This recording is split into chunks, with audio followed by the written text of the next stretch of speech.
ఇప్పుడు ఈ షో ప్రేక్షకులలో ఎంత పాపులారిటీ సంపాదించుకుందో చూస్తూనే ఉన్నాం.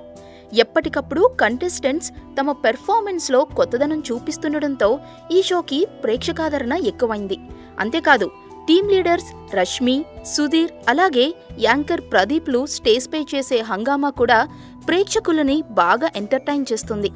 ఈ నేపథ్యంలో ఇటీవల జరిగిన ఎపిసోడ్లో టీమ్ లీడర్స్, యాంకర్తో పాటు జడ్జ్గా వ్యవహరిస్తున్న శేఖర్ మాస్టర్ కూడా స్టేజ్పై హడావిడి చేశాడు.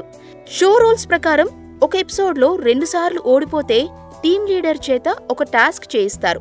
ఈ సందర్భంగా సుధీర్ని స్టేజ్పై ఒక ఆట ఆడుకున్నారు. రాఘవేంద్రరావు గారి సినిమాలో లాగా సుధీర్పై పండ్లు వేస్తూ కామెడీ పండించారు. వారు చేసిన టాస్క్ ప్రేక్షకులను బాగా ఆకట్టుకుంది.